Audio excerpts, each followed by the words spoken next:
আমার দুই একটা কথা থাকবো দাড়ি কমা ছাড়া। আমরা একবার আগে হছিলাই এই একটা দোষ আমরা একজন মানুষ একটা খাজ আত লোহার বাদে ফুলর তুলা লইয়া তার বাড়ি যাই কাজ করুক না, করার বাদে ফুলর তুলা দিব। আপনারা দেখুক কিছুদিন আগে আপনারা কথা আপনারা মনে আছেনি যে আমরা আর রাস্তার উপরে দি সিলেটের উপরে দি কোনো ওয়ার থাকতো না, সব মাটির তলে যাইব। ফাসাদ করার বাদে ফুলর তুলা দিতে দিতে দিতে দিতে সাংবাদিক হলে তুলিয়া ধরতে ধরতে আমরা মনে করছি ওগুলো যে ইবে তুলে দিই ওনের দেখি বেড়াফেরা ইয়া নিজেও কারেন্ট হইয়া মরাম। হাসান আমিসা ভাই কই আজ পর্যন্ত ওখানে রাস্তা সিলেটর হইল না, খাম করাত লাগার বাদে ফুলর তুলাইন বাড়ি। তুই যে কইলাম একবার আগে আমরা বলছিলে আমরা উচিত হইলো খাম শেষ করো ফুলর তুলা দিব না, ফুলে অপেক্ষা করে তোমার হাসান আমিসা। এর লাগিয়া আপনারা আরো 5-7 বছর এই দুঃখ কষ্ট আপনারা ফুসাইতে হইব ভাই। আপনারা তাকে বাড়া নাই, আমিও একজন মিডিয়ার মানুষ। মিডিয়া এমন একটা বিষয় এডভোকেট তাকে ধরিয়া রায়বার পর্যন্ত, তবে সেক্টর আছে। আমি সিলেট ভিজুয়াল মিডিয়া, আপনারা ওই লাগে সাংবাদিক মিডিয়া, এরপরে আমরা এডভোকেট যারা তারাও কিন্তু একটা মিডিয়া। আর মিডিয়া ছাড়া কিচ্ছু হয় না। আল্লাহ যখন এই দুনিয়া বানাইছেন আমরা আল্লাহ রসুলের মাধ্যমে কিন্তু আমরা প্রকাশ করাইছেন। হাসান আমিসা আল্লাহ রসুলের মাধ্যমে আমরা জানছি আমরা আল্লাহকে আমরা করণীয় খিতা আমরা তাকে জানিয়ে আইছি। আপনারা কিন্তু এমন একটা জায়গাত বার্তা পৌঁছাইতা যে বার্তাগুলা সত্য বার্তা পাইতাম আপনারা আমরা গৌরব জানেন। আপনারা যথেষ্ট বিশ্বাস করি, আমরা বিশ্বাস করিয়া কিছু কিছু চার দোকানও হাজারও আমরা তর্ক জড়াই যাই আপনার ভিডিওটা দেখিয়া। এরপরে যখন দেখি যে না এগুলো ভুয়া নিউজ, সেই পয়সা খাইয়া নিউজ করে লইছেন, তথ্য না লইয়া করেছেন। আমি আবার খুব খেয়াল করিয়া আমি কোন একটা কথা হওয়ার চেষ্টা করি, ও কারণে করি আর আমি দেখি যে আপনারা আসলে সাংবাদিকতার লগে জড়িত আছেন কিনা।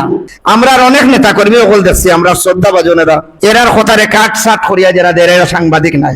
কারণ সাংবাদিকে কোনোদিন কাট সাট করিয়া দিত নাই দিয়া একটা নেতা কর্মীরে কোনো সময়, ব্যবসায়ীরে কোনো সময় বা সংস্কৃতি কর্মীরে কোনো সময় বিপদও ফেলাইতো নাই, আপনার ওয়াজি ওগুলোর বিপদও ফেলাইতো নাই সাংবাদিক যারা। তো এর লাগি আমরা যারা সাক্ষাৎকার দেই বা আমরা যখন কথা কই এর লাগি দেখতে হইব যে সামনের যে ক্যামেরা ধরিয়া হারাইছে এ মানুষটা কই থেকে আইছে, আপনারে বিপদে ফেলাইবা লাগে আইছে না আপনারে হেল্প করা লাগে আইছে।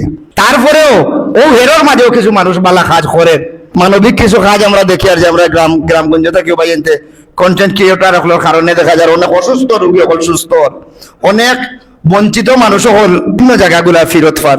বিশেষ করে সিলেট অনলাইন মিডিয়া কমিটি এবং সদস্যবৃন্দ আছেন রুহুল আমিন ভাই সহ আমার আপনারা এখানে 2 মিনিট কথা কওয়ার সুযোগ করিয়া দিয়েছেন, আপনারা কাছে কৃতজ্ঞ।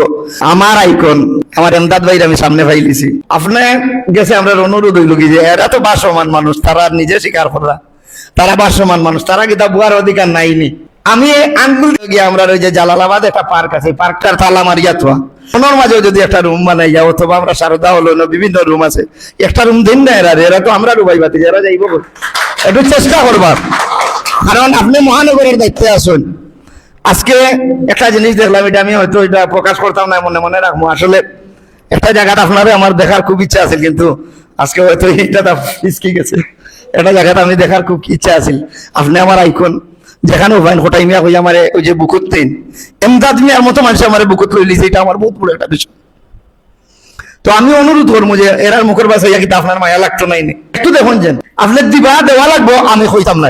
আমি 2টা জায়গা দেখাইয়া দিলাম। আমরা সম্মানিত সিটি প্রশাসক আমার আরো মায়ার মানুষ আব্দুল কাইম চৌধুরী ভাই তার লগে একটু কথা মাতিয়া একটা আপনারা যদি একটু সুপারিশ করেন এই মানুষগুলোর বুয়ারা যারা জায়গা হইব।